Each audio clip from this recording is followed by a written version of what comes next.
Guys यहाँ पे paneer share की जा रही है। कैसे लिया था लड़की पनीर? शेयर कर ली, तुम पनीर की बात क्या, कर ली। क्या? सर हमेशा खाता पहले मैं ही हूँ। मेरे को ऐसा क्यों लग रहा है मेरे को झूठन खा।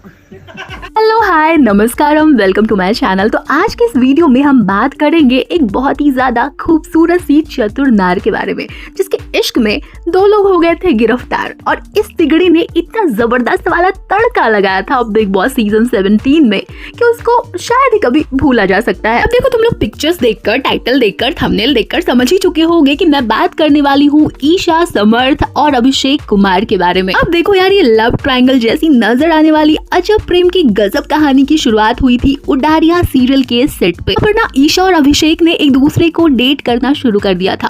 और एक थोड़ी सी छोटी सी नन्ही मुन्नी सी कंट्रोवर्सी मैं तुम्हें बता दूं तो कुछ काबिल लोग ये दावा करते हैं कि जब ईशा ने अभिषेक को डेट करना शुरू किया था, मतलब कि ये दोनों जब एक दूसरे को डेट कर रहे थे ना, उस वक्त ईशा अंडर एज थी। अब सच्चाई क्या थी ये तो भाई ईशा ही जाने। हाँ जी, तो फिर से आती हूँ मैं पॉइंट पे। तो अब हुआ ये कि इन दोनों की जोड़ी को बहुत ज्यादा पसंद भी किया जाता था और रियल लाइफ में भी ये दोनों एक दूसरे को डेट कर रहे थे। तब तक इस शो में समर्थ की एंट्री नहीं हुई थी और तभी ट्रैक खत्म हो गया अभिषेक कुमार का। और उसके बाद ईशा के बारे में कहा जाता है कि उन्होंने जब समर्थ की एंट्री हुई ना शो में, तो समर्थ को भी डेट करना शुरू कर दिया। वैसे जब ये लोग पहुंचे बिग बॉस में, उस समय अभिषेक कुमार कह रहा था कि वो ईशा के साथ रिलेशनशिप में है, लेकिन ईशा इसको डिनाई कर रही थी। और इन दोनों का पंगा ना स्टेज पे चढ़ते एकदम सलमान खान के सामने ही हो गया था भाई साहब।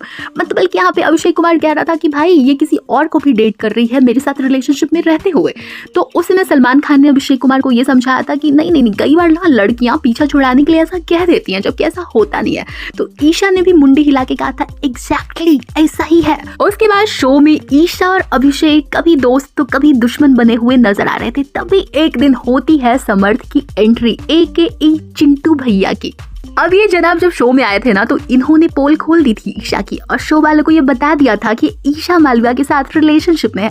लेकिन ईशा डिनाई कर रही थी और उन्होंने एकदम हड़कंप मचा दिया था कि भाई तू क्या बोल कर आया है बाहर, हाँ क्या बोला है तूने। तो उसके बाद ऐसा हुआ था कि शायद उसने चैट्स वगैरह भी दे रखी थी ईशा की और अपनी, मतलब कि मिला जुला के ईशा मालविया हो गई थी एक्सपोज। यानी कि अभिषेक कुमार जो ब्लेम कर रहा था ना ईशा के ऊपर टू टाइमिंग का, वो बात सत्य थी। अब यहाँ पर अभिषेक कुमार ये भी दावा कर रहा था कि वो बहुत ज्यादा डिप्रेशन में चला गया था ईशा ने जब उसको छोड़ दिया था। उसके बाद फिर यही सारा सीन चल रहा था। लेकिन फिर हुआ ये कि ईशा ने समर्थ को काफी समय तक अपना बॉयफ्रेंड नहीं माना। उसके बाद इस बात का ऐलान कर दिया कि वो दोनों रिलेशनशिप में है। उसके बाद इन दोनों ने ना शो में एकदम गंध मचा दिया भाई साहब, एकदम इतनी चिपकी मचाई ना कि इनके पेरेंट्स को और सलमान खान को बोलना पड़ा कि दूर रहो, थोड़ा सा फैमिली शो है। हाँ, तो ये सब चीजें चल रही थी। और उसके बाद ये लोग क्या कर रहे थे, अभिषेक कुमार के ऊपर अटैक करते थे भाई। ये दोनों मिलकर एकदम एक हो जाते थे और उसके मेंटल हेल्थ के ऊपर और जो भी उसकी इनसिक्योरिटीज थी, जो भी उसके एंगर इश्यूज थे, उसके ऊपर धावा बोलते थे दोनों मिलकर और बुली भी करते थे। और क्योंकि ईशा मालविया डेट कर चुकी थी अभिषेक कुमार को, इसीलिए अभिषेक की बहुत सारी कमजोरी और दुखती रग ईशा के पास थी, जिसको वो समय समय पर समर्थ के साथ मिलकर दबा दिया करती थी, जिसकी वजह से आता था अभिषेक कुमार को गुस्सा। मतलब लिटरली यार, ईशा और समर्थ ने इतना ज्यादा बुली किया था ना अभिषेक को कि ऑडियंस को देखकर ऐसा लगता था कि भाई चिंटू को धो दे, मुंह तोड़ दे इसका। और एक दिन वो दिन आ ही गया जब चिंटू और चिंटू की गर्लफ्रेंड यानी ईशा मालविया के तंग करने से तंग आकर फाइनली एक चपेड़ मार दी भाई अभिषेक कुमार ने चिंटू भैया के मुंह पे। और उसके बाद जो मजा आया, फिर अभिषेक को शो से बाहर कर दिया गया, लेकिन फिर वापस भी बुला लिया गया।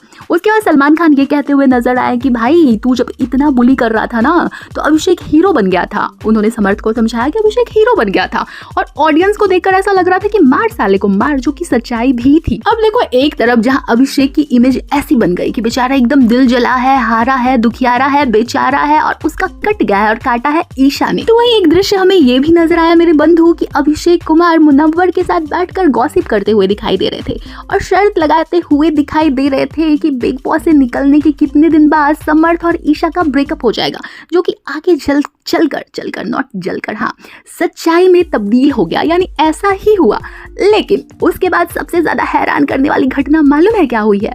चिंटू और अभिषेक की दोस्ती, भाई दोनों अब हो गए हैं जिगरी यार, और दोनों एक दूसरे के साथ अक्सर ही नजर आते हैं। दोनों एकदम कमाल के लगते हैं भाई, एक दूसरे के साथ एकदम लतीफे छोड़ते हुए, जोक्स मारते। अगर मिला जुला के बोलो ना तो दोनों की बॉन्डिंग काफी एंटरटेनिंग है। मतलब दोनों जब स्क्रीन पे साथ में आते हैं ना तो एकदम गदर मचा देते हैं भाई साहब। लेकिन अब देखो एक बेहूदी हरकत जो ये दोनों अक्सर ही करते हुए दिखाई देते हैं वो ये है कि ये दोनों इनडायरेक्टली कहीं ना कहीं ईशा के ऊपर ताना भी मारते रहते हैं, लेकिन ताना मारने का काम ज्यादातर चिंटू भैया जी करते हैं।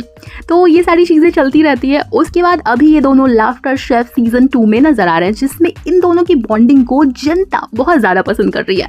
लेकिन अभी एक और हैरान कर देने वाला वाकया ये हुआ है मेरे बंधु कि इसी शो में नजर आई ईशा मालविया, और सबसे हैरान करने वाली बात ये थी ना कि ईशा ने झप्पी दी अभिषेक कुमार को, लेकिन समर्थ की ओर उन्होंने देखा भी नहीं। अब लोग ऐसा कह रहे हैं कि ईशा के दोनों एक्स इस शो में है। ये बात तो ईशा को पता ही थी, तो ईशा को शो में नहीं आना चाहिए था और कंट्रोवर्सी से बचना चाहिए था। लेकिन इसका दूसरा फैक्टर देखो, बवाल मतलब कंट्रोवर्सी, कंट्रोवर्सी मतलब टीआरपी। और लोगों को देखो यार, बिग बॉस में तो इन तीनों का बवाल गदर जो भी बोलो देख के बहुत मजा आया था। तो कलर्स वाले फिर से पैसा कमाने से पीछे कैसे हट जाएंगे, है ना। ऐसे में ना जाहिर सी बात है ईशा ने शो के लिए हाँ कहा होगा, क्योंकि उनको बहुत ही मोटी तगड़ी सी रकम ऑफर की गई होगी, है ना। अब देखो यार, अभिषेक ने बताया था बिग बॉस में कि वो बहुत ज्यादा डिप्रेशन में रहा था। ईशा से ब्रेकअप होने के बाद उसने थेरेपीज भी ली थी, वो बहुत समय तक बेड से उठ नहीं पाया था, यानी मिला जुला कर उसने अपने आप को बहुत ज्यादा पीड़ित दिखाया था, जो हो सकता है वो हो भी। अब देखो ईशा ने 2 टाइमिंग की नहीं की। अब ईशा ने अपनी तरफ से एलिगेशन लगाया था कि अभिषेक कुमार ने उसको थप्पड़ मारा था, जिसको अभिषेक कुमार ने डिनाई किया था ऑब्वियसली।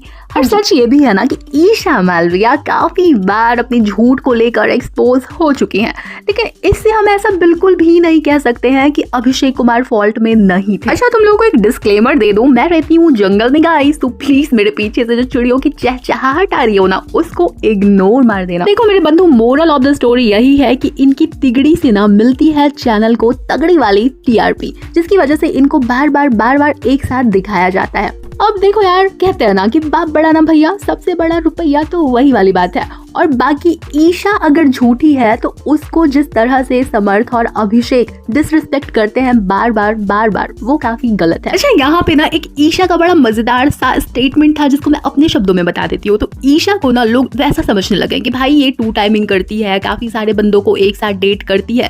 तो ईशा ने कहा था लड़कों के लिए और लड़कियों के लिए अलग अलग पैरामीटर्स काहे, है ना। लेकिन यार मेरा ये कहना है कि हर घटिया चीज में बराबरी करने की जरूरत नहीं होती ना।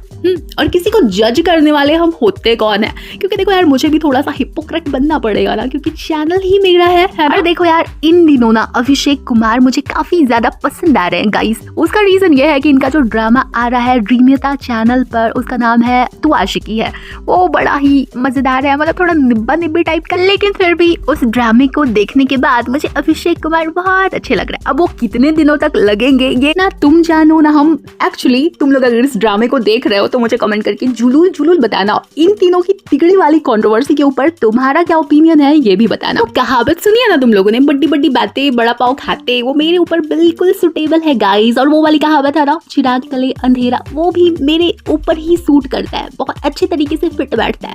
इतनी बड़ी बड़ी ज्ञान की बातें करने के बाद मुझे कौन सा ड्रामा पसंद आ रहा है इन दिनों, तू आशिकी है। लेकिन सच है भाई, क्या कर सकते हैं। चलो जी, तो अब अपनी बकैती पे विराम लगाती हूँ मैं, और किसी और वीडियो के साथ फिर से वापस आती हूँ मैं। बाय।